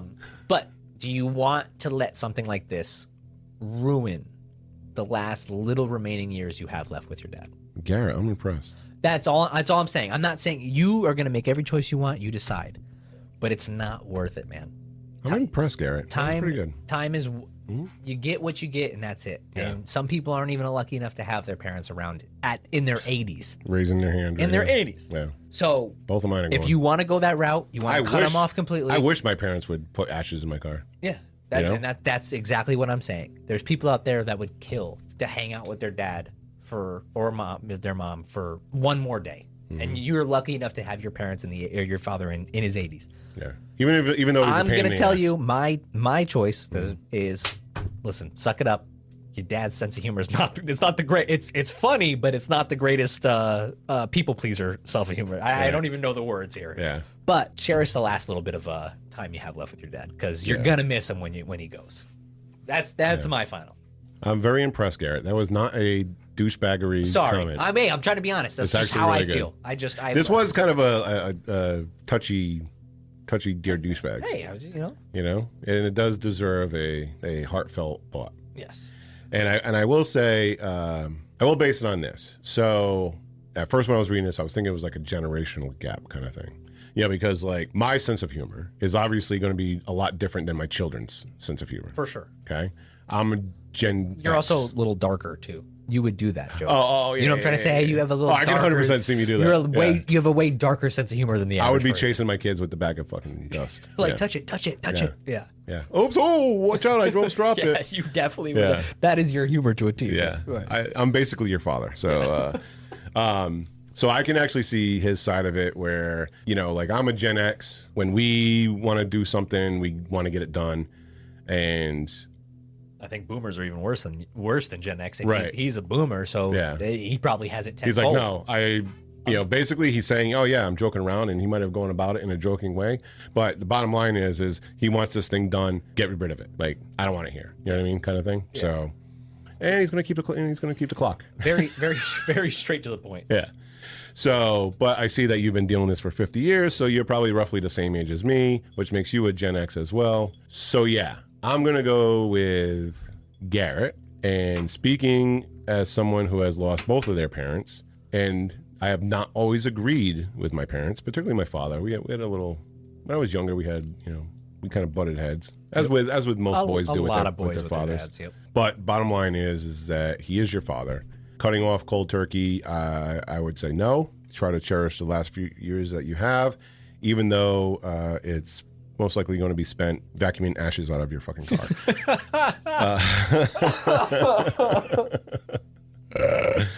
But yeah, like when I die, I've told you before, and I might have said it on the show, I'm going to become a tree. Yeah. I'm going to be a tree, whatever. But if my ashes just so happen to be found in a fucking clock or in a fucking garden shed, I mean, so be it. I can also tell you this, though. I don't want to be in a clock. Yeah, that's kind of weird. The sewer actually sounds kind of better than a clock. Yeah, at least you get spread around. You never know where you'll end up. Right. You know what I mean? Yeah, you can help fertilize the earth. Yeah, you're just by kind of going through the sewer. You get to go everywhere. Yeah. Where? Because eventually, when you get flushed down a toilet, you're going to go through the sewer processing plant. Yep. You're going to get filtered out. Yep. You're going to go from poop water to fresh water. Yep. And now you're part of nature. Correct. You also could go right back into somebody's bath water. Yeah. You'd be hanging out with somebody taking a bath. Yeah. It's like they say, we drink the same water that the dinosaurs drank. Yep. It's just a circle of life. I don't know. Then there's the dear douchebag. There's a douchebag. Well, yeah.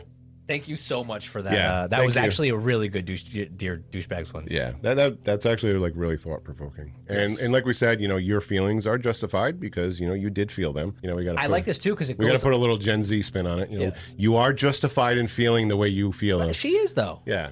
We don't know. We don't know how that relationship. But if I'm is. putting my Gen X spin to it, it's like fucking suck it up. It's ashes. Who cares? Yeah. It's a dead body, Dave. It's a dead body. It's not just who cares. Of a cousin you didn't care for. An ex-cousin. An ex-cousin. A cousin, or not even a real cousin, a cousin by marriage that nobody really liked. Yeah. Because he was a douchebag. He was a twat. What did she say? Oh, a twat. He was a twat. He was a twat. Yeah.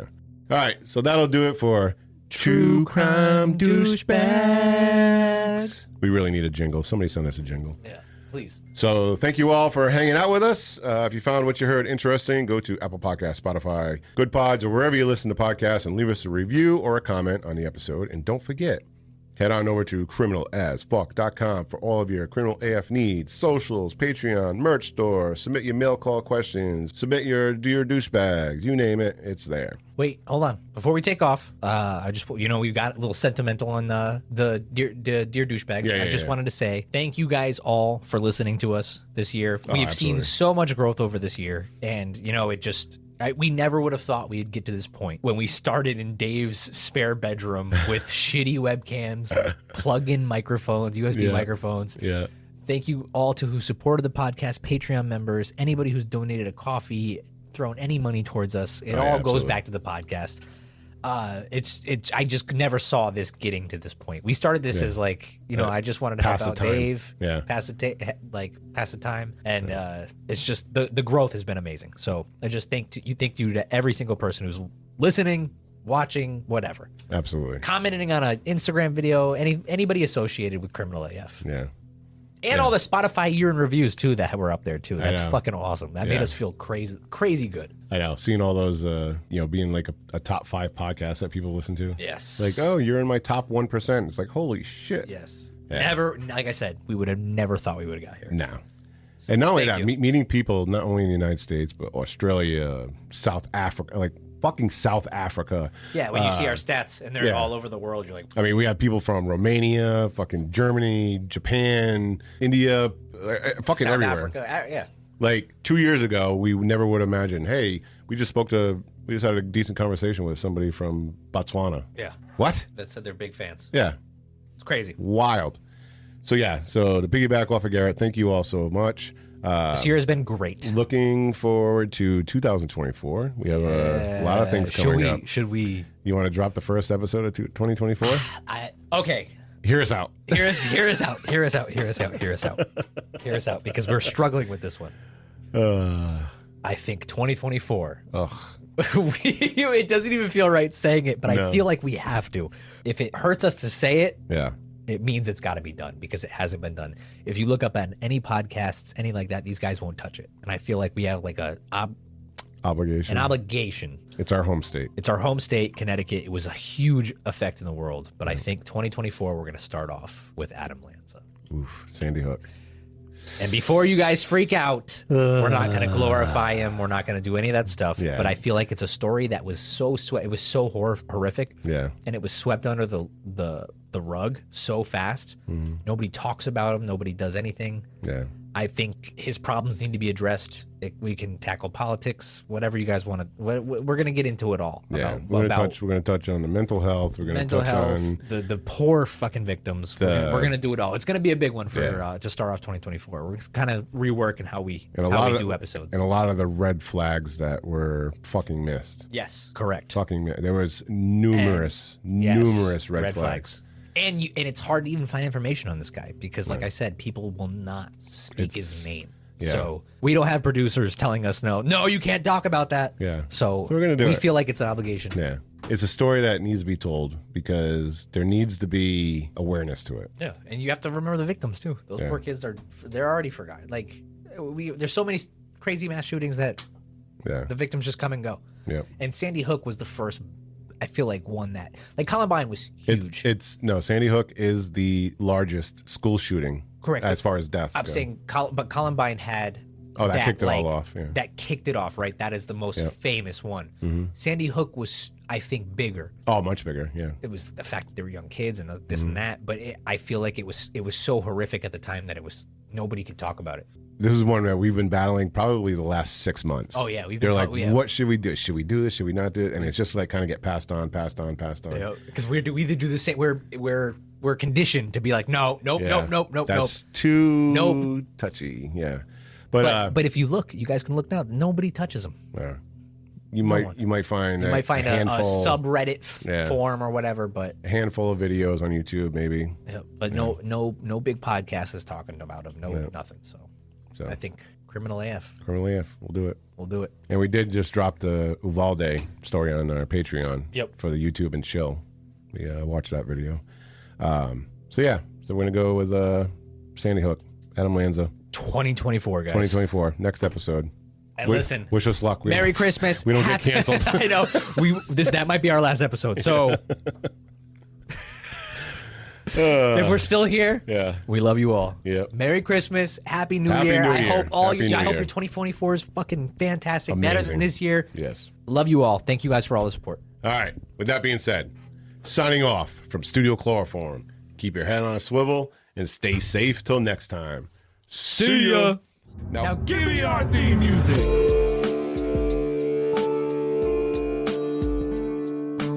Executive producers for this episode are Christine Rivera, Beth Davis, Dusty J. Hicks, and Terry Burke-Lowen. Associate producers are Paul Hodge, Tara Mazer, Chantal Daggett, Jay Rollins, Courtney Sutton, and Donnie Blake. Producers are J.D., Trent Gobble, Devin Dean, Ashley O'Connor, Lissa Perello, Alicia Knight, Maria Sleen, Chris Owen, Justin Ware, Emily White, Ian Turner, Jessica Vide, and Renee Prada. Intro and outro music by David Mercurio. Be sure to follow Criminal AF on Instagram, TikTok, Facebook, X, and YouTube. Check out all of our merch and many other items at criminalafshop.com.